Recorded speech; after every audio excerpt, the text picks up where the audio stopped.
Para siswa, kita berjumpa kembali pada bidang studi IPA Biologi melalui layar televisi Pendidikan Indonesia.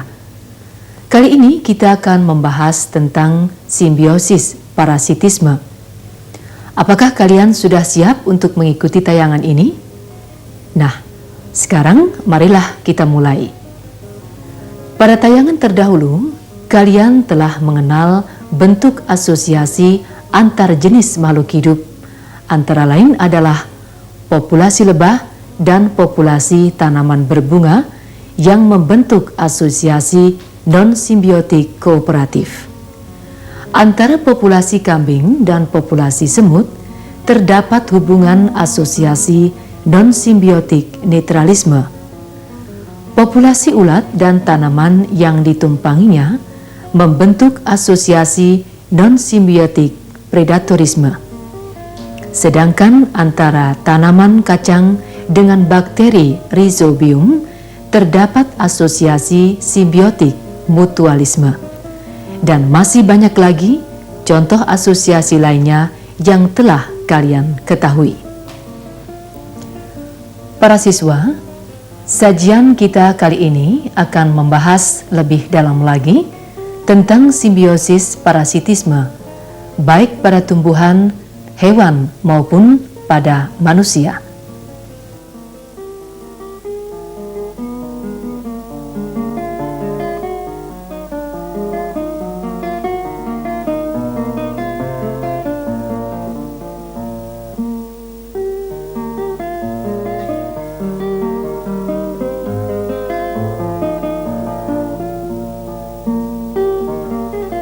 Para siswa, cobalah kalian mengamati dan kemudian bandingkanlah antara ranting pohon yang ditumbuhi benalu dan yang tidak ditumbuhi. Manakah yang lebih subur?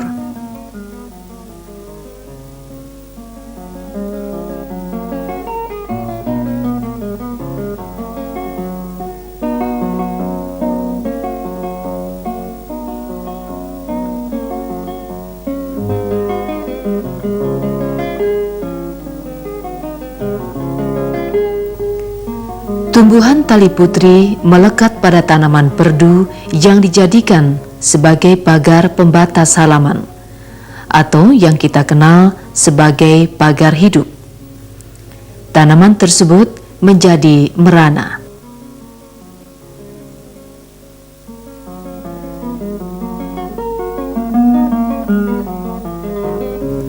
Bagaimanakah keadaan tanaman jambu biji ini? Di permukaan, daun-daunnya melekat jenis kutu sehingga tampak keputih-putihan.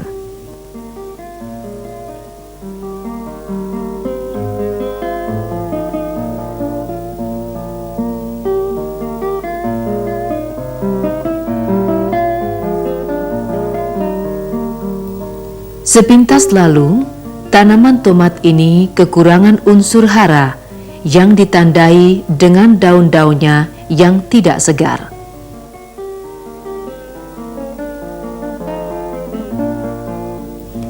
Ternyata tanaman tomat ini mengalami kerusakan akar. Akarnya membengkak disebabkan oleh tusukan sejenis cacing nematoda. Pada sel-sel akar, cacing ini memasukkan air liur dan mengisap makanan yang ada dalam akar.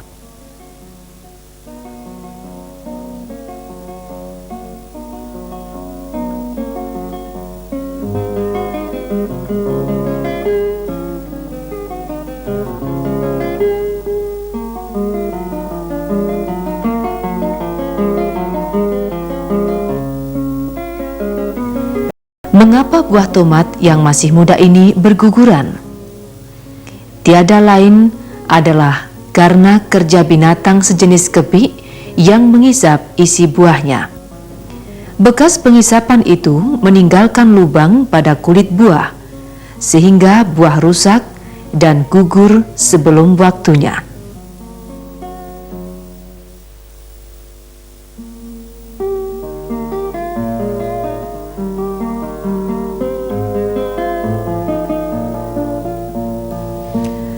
Para siswa, Apakah kalian telah mencermati contoh-contoh tadi?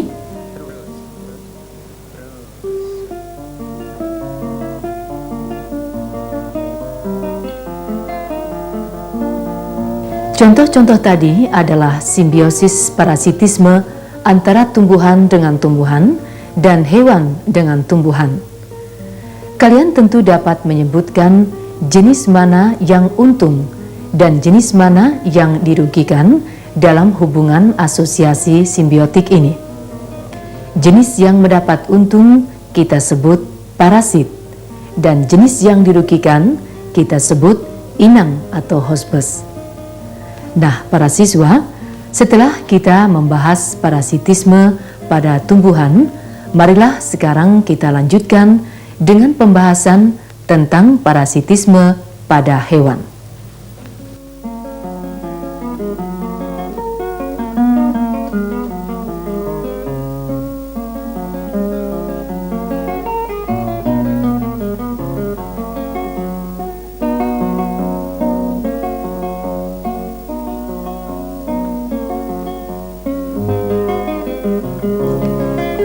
Sedang mengapakah anjing ini?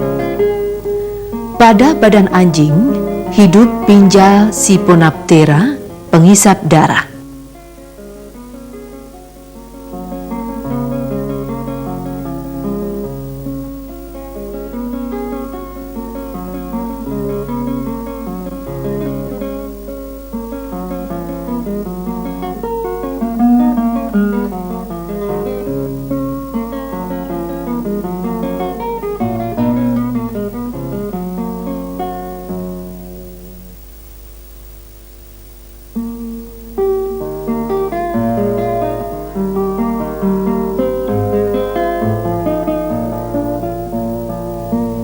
Mengapa pulakah orang ini? Apa hubungan tingkahnya dengan ayam yang sedang mengeram tadi? Pada badan ayam hidup kutu Anopleura, pengisap darah, yang dapat pula mengisap darah kita.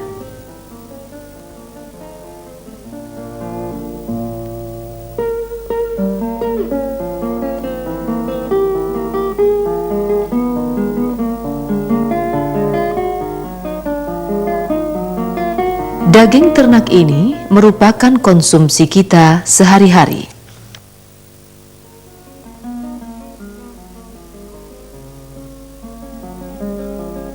Ada kemungkinan di dalam hati sapi ini dihuni cacing parasit dari jenis Fasciola hepatica.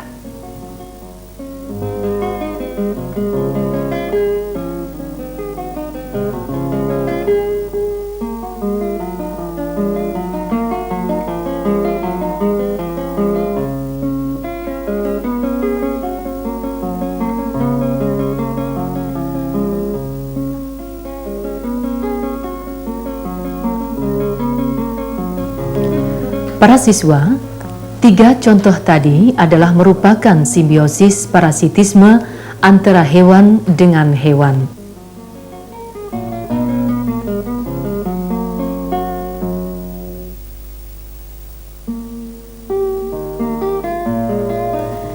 Melihat contoh-contoh tadi, kalian sekarang tentu dapat menyebutkan manakah hewan parasit dan mana pulakah hewan inang.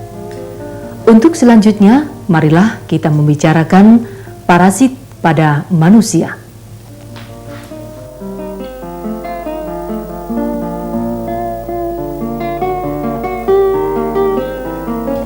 Para siswa, peristiwa seperti ini tentu tidak asing bagi kalian.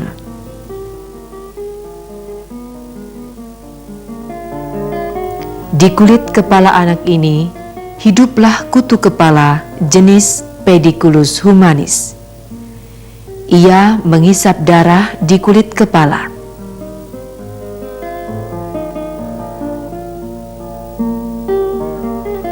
Semua tingkat atau stadium daur hidup kutu sejak dari telur hingga dewasa berada di kepala manusia.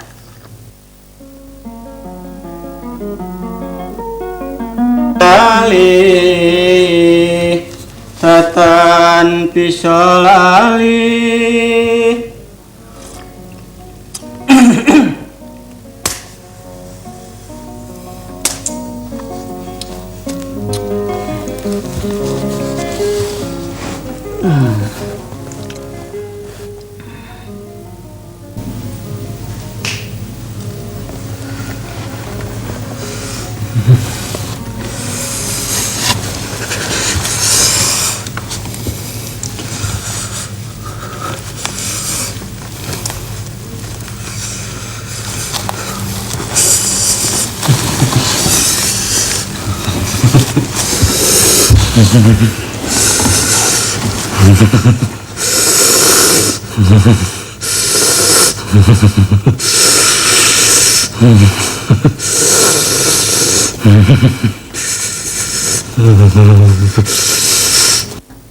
Seorang penderita malaria menderita demam setelah digigit nyamuk dari genus Anopheles.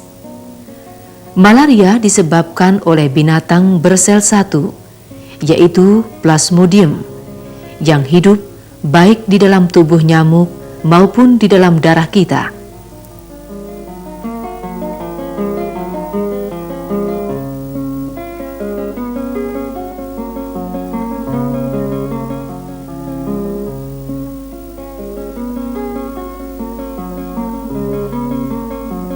Gejala demam terjadi pada saat sel darah merah pecah karena telah dipenuhi oleh Plasmodium. Dahulu, malaria pernah menjadi masalah dunia, termasuk juga Indonesia. Kini, berkat pestisida DDT, nyamuk Anopheles sebagai penyebar Plasmodium hampir dapat terbasmi seluruhnya. Namun penggunaan DDT untuk membasmi malaria telah menimbulkan masalah baru, berupa pencemaran lingkungan oleh pestisida DDT. Sehingga saat ini, pembasmian nyamuk Anopheles tidak lagi menggunakan DDT.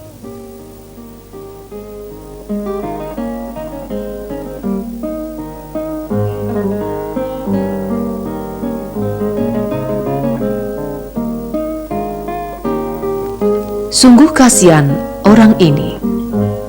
Gerangan apakah yang terjadi?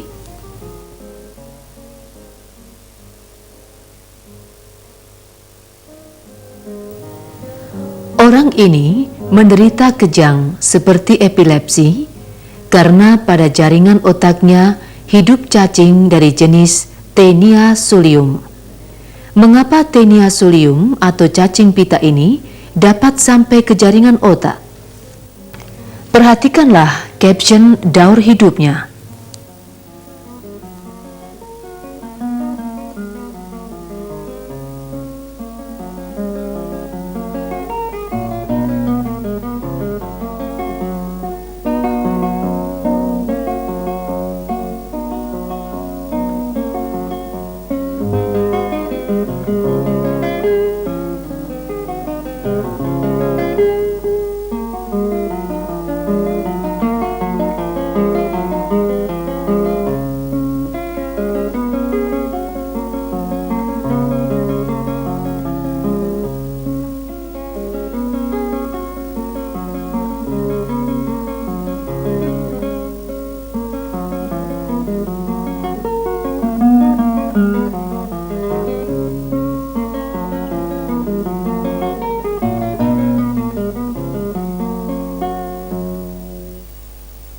Para siswa, 3 contoh yang baru kalian lihat tadi menggambarkan asosiasi simbiotik parasitisme antara hewan dengan manusia. Kalian tentu dapat menerka bahwa dalam asosiasi ini tentu saja manusialah sebagai inang. Jika kita cermati lebih lanjut, maka hewan yang berkehidupan sebagai parasit ada yang hidup di dalam tubuh inangnya, tetapi ada pula yang hidup di luar. Parasit yang hidup di dalam tubuh inang kita namakan endoparasit. Sedangkan yang hidup di luar kita namakan ektoparasit. Nah, para siswa, sekarang silakan kalian menyebutkan tergolong dalam endo atau ektoparasitkah? Contoh berikut ini.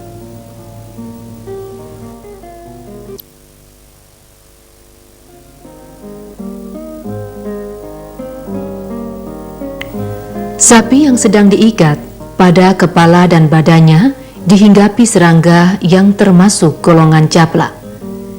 Caplak menghisap darah sapi.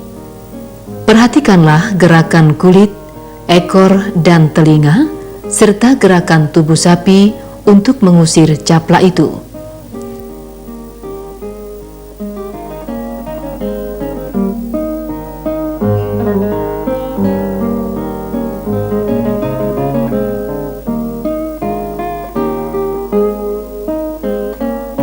Lalat tsetse adalah jenis serangga yang hidup di benua Afrika. Serangga ini menghisap darah manusia. Pada waktu menghisap darah, parasit yang berada dalam tubuh lalat tsetse, yakni Trypanosoma, masuk ke dalam darah manusia. Manusia yang darahnya terinfeksi oleh Trypanosoma akan menderita sakit tidur. Bagi Trypanosoma, lalat tsetse adalah inang sementara, sedangkan manusia adalah inang tetap. Dalam tubuh inang tetap, parasit mencapai tahap dewasa dan berkembang biak.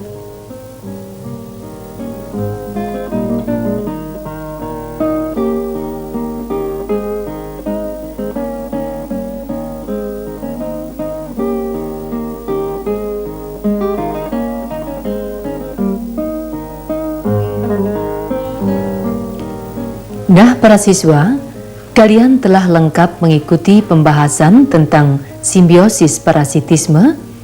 Kalian tentu telah memahaminya, bukan? Namun demikian, untuk lebih memperdalam lagi pemahaman kalian tentang masalah ini, lakukanlah kegiatan dengan mencari contoh-contoh kehidupan asosiasi simbiotik parasitisme ini pada ekosistem sawah dan ladang, pada rumah sakit, atau masih banyak lagi tempat atau ekosistem yang lainnya. Di samping itu, cobalah kalian pecahkan masalah atau pertanyaan berikut ini. Benarkah makhluk parasit bertujuan mematikan inangnya? Apabila inang mati, tidakkah ini juga berarti kematian parasit itu sendiri? Benarkah bahwa selama hidup dalam tubuh inangnya, parasit terjamin kebutuhan hidupnya, seperti memperoleh makanan atau perlindungan? Para siswa, pemecahan terhadap masalah atau pertanyaan itu dapat kalian pecahkan melalui studi bacaan, diskusi dengan teman-teman kalian, kakak ataupun orang tuamu, dan juga pada orang yang faham terhadap biologi serta terapannya, antara lain pada dokter. Nah, para siswa, selamat belajar dan sampai berjumpa kembali pada sajian yang akan datang.